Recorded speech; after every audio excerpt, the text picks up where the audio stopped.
Las deudas por una estafa piramidal acechaban a la dulce Neos. El banco estaba a punto de llamar a su marido ya que era el aval para reclamar el dinero, con lo cual Neos no dudó en manipular a sus hijos para que cometieran un crimen contra su padre.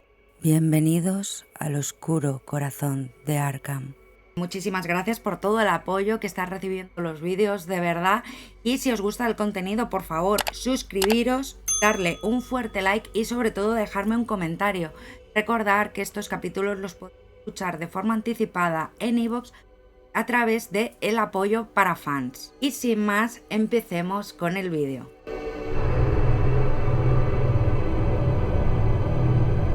Neus Soldevila Bartrina, nacida en Torelló, provincia de Barcelona, tenía 38 años cuando sucedieron los hechos. Neus tuvo una educación católica y perdió muy joven a sus padres, con lo cual fue criada por sus tíos. Neus se casó en 1962 con Juan Vila Carbonell, según ella por una apuesta y por lástima. Con Juan tuvo 6 hijos: Nieves, de 18 años, Juan y Luis, que eran gemelos de ambos 17 años, Marisol, de 14, Dolores, de 11 y Ana, de 9. Juan Vila era un agricultor con apenas estudios que intentó sin éxito meterse en el mundo de la hostelería y finalmente encontraría este éxito en el mundo de la construcción.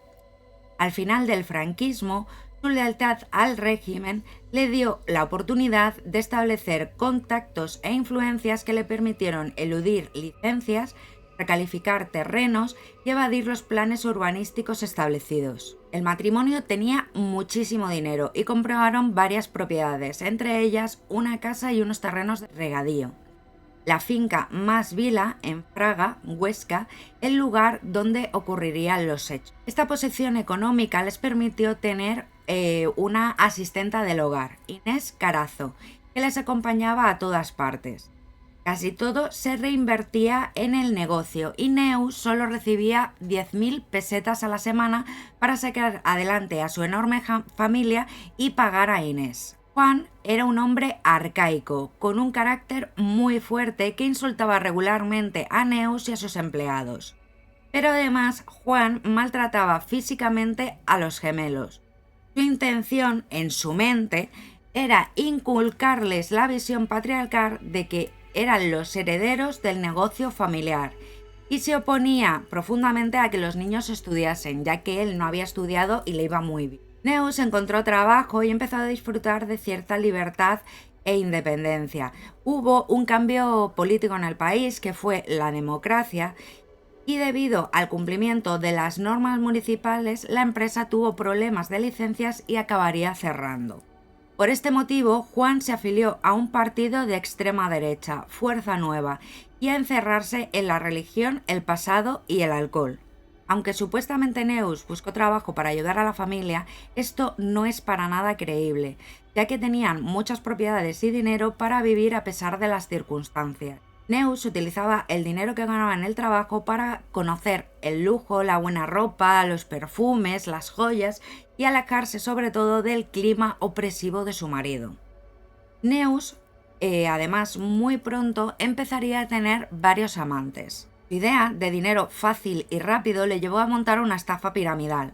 Pedía dinero prestado a las amistades y también a los bancos, donde con el nombre de su marido como aval se le abrían todas las puertas. Este dinero lo iba devolviendo con intereses que sacaba a su vez de nuevos préstamos. Así consiguió comprarse 2 pisos, aunque como toda estafa piramidal, esta acabó colapsando. Y con todos estos antecedentes llegamos al día de los hechos. En junio de 1981 los préstamos de Neus iban venciendo. Juan estaba alcoholizado muchas veces y muy depresivo, con lo cual su humor era peor que de costumbre. Aquel mes, uno de los gemelos, Luis, fue obligado un fin de semana a trabajar en la finca solo y sin descanso, y aún así fue encerrado y golpeado. Neus en esos días empezó a hablar con sus hijos en lo que hoy conocemos como síndrome de alienación parental. Quedaron en un bar y les comentó que su padre no aceptaba su separación, hecho que no está confirmado que le propusiera su marido, y que uno de los dos debía morir, y evidentemente sabemos cuál es. Ese mes intentaron primero dormirle con éter para después matarlo a golpes, también intentaron envenenarlo con fósforos y no se llegó a llevar a cabo, pero también tenían planeado cortarle los frenos del coche para que tuviese un accidente. El domingo 28 de junio de 1981 fue el día previo a que el banco llamase a Juan para reclamarle el aval de los préstamos de Neus. El préstamo era de 100.000 euros en pesetas, ¿vale? Y había vencido y era hora de pagarlo. Esa mañana Neus fingió que se encontraba indispuesta y a mediodía Juan fue a verla a la habitación y le preparó una manzanilla y él se tomó otra. Más tarde mantuvieron relaciones y Juan se quedó profundamente dormido debido a la pastilla que Neus le había metido en su infusión. En ese momento, Neus cogió la pistola Star de 9 milímetros que Juan poseía ilegalmente. La cargó y se la dio a sus hijos para que dispararan a su padre. Los gemelos no pudieron reunir el valor que era necesario para cometer este crimen, así que le dieron la pistola a Marisol, de 14 años, le enseñaron lo básico de cómo era usar un arma y finalmente Marisol le dio un disparo a quemarropa. Hay otra teoría de este momento que dice que fue la propia Marisol quien cogió la pistola al ver que sus hermanos eran incapaces de disparar a su padre. Pero ya os digo que en distintas fuentes salen las dos versiones, así que os podéis quedar con la que más os guste. A pesar del disparo a quemarropa, Juan estuvo agonizando durante 7 largas horas. En la casa se encontraba toda la familia, incluyendo Inés Carazo, la asistenta, a excepción de las dos niñas más pequeñas, que sí que cuando se estaba produciendo el crimen, Neus le dijo a Inés que cogiese a las niñas más pequeñas y se las llevara a dar una vuelta. La familia urdió un plan para poder librarse de este crimen. Contaron que unos terroristas de los Grapo llamaron a la finca preguntando por Juan y ordenando que la familia se fuera sin llamar a nadie durante al menos 3 horas.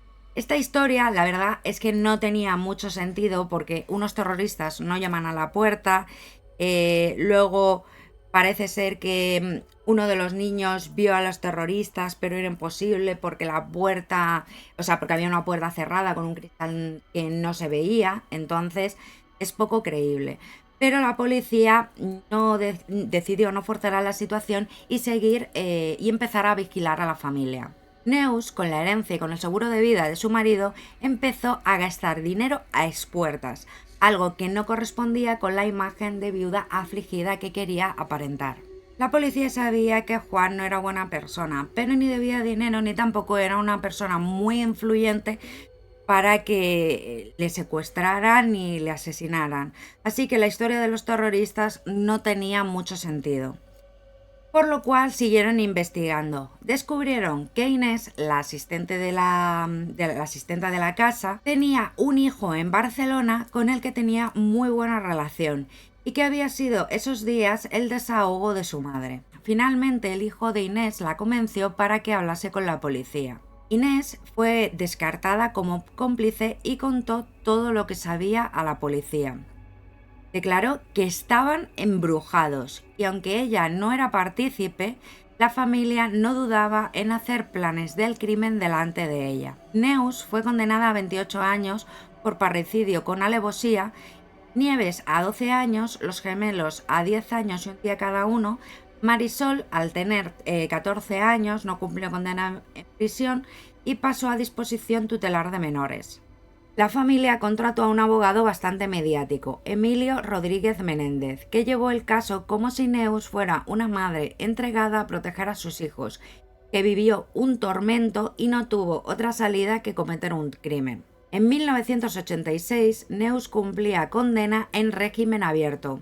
El abogado facilitó el escape de Neus a Ecuador, aunque primero hicieron una parada en Portugal para conceder algunas entrevistas pagadas. Una vez en Ecuador, estableció una especie de tinglado relacionado con esmeraldas falsas. tuvo un incidente en el que sufrió una puñalada. Finalmente fue extraditada a España a cambio de un detenido de aquel país. Neus no dudó en aprovechar la fama que este caso le había generado, participando en programas de televisión donde hacía declaraciones sensacionalistas, negoció los derechos de una película sobre su vida y protagonizó algún que otro desnudo en revistas. Por supuesto, todo esto a cambio de una suma de dinero. En 1997 obtuvo la libertad provisional y en el año 2000 cumplió íntegramente su condena. Lo último que sabemos de Neus es que residía en Cataluña y que se dedicaba a escribir libros que vendía en bares locales y que había perdido todo contacto con sus hijos. Neus nunca se arrepintió de lo que pasó. ¿Estás arrepentida de lo que ha sucedido? Hombre, no arrepentida, yo nunca hubiera, no sé, yo la muerte así no la deseo a nadie. Una muerte pues así no lo deseo a nadie. Habrá sucedido, ¿qué vamos a hacer? Ya ha sucedido, ¿no? Como veis, este caso es bastante interesante. Sí que es cierto, Juan no era buena persona, posiblemente, o sea, era un maltratador que eso maltrataba a Neus y demás, pero es que Neus no es que quisiese escapar de Juan, o sea, lo que nos demuestra la cronología, lo que nos demuestran los hechos, es que lo que no quería es que su marido se enterase de que había pedido créditos a su nombre. Para daros cuenta que la estafa piramidal le pedía a uno 1000, yo qué sé, pedía a uno 100.000 pesetas. Y para pagarle a ese le pedía a otro 200.000 y pagaba al anterior. Y eso al final acabó colapsando. Y claro, o sea, no podía escapar de los bancos. El marido, al ser el aval, al final se iba a enterar. Es muy fuerte además que pongamos que, vale, sí, tu marido te maltrata, te quieres deshacer de él. En serio, tienes que involucrar a tus hijos, convencerles de que su padre es lo peor, que además ya no que le convenzase su padre lo peor porque seguramente los hijos lo sabían, sino en plan de, mira, es que no quiere separarse y lo único que podemos hacer es matarle y darle a unos menores, a unos niños, la pistola para que acabasen con su padre. Daros cuenta que quien finalmente acabó apretando el gatillo fue Marisol, que tenía solo 14 años.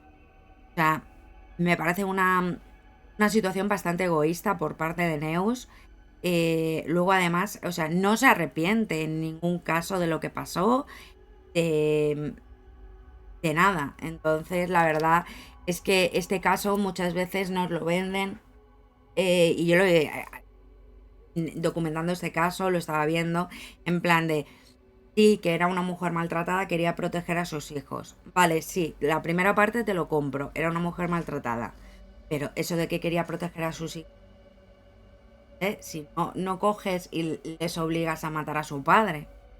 En fin, ¿vosotros qué pensáis? Decírmelo abajo en comentarios.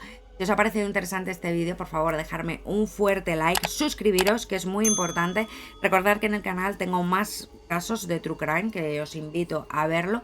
Y que si queréis escuchar estos casos de forma anticipada, lo podéis hacer mediante iVoox con su opción de apoyo para fans. Y sin más, me despido hasta el próximo vídeo.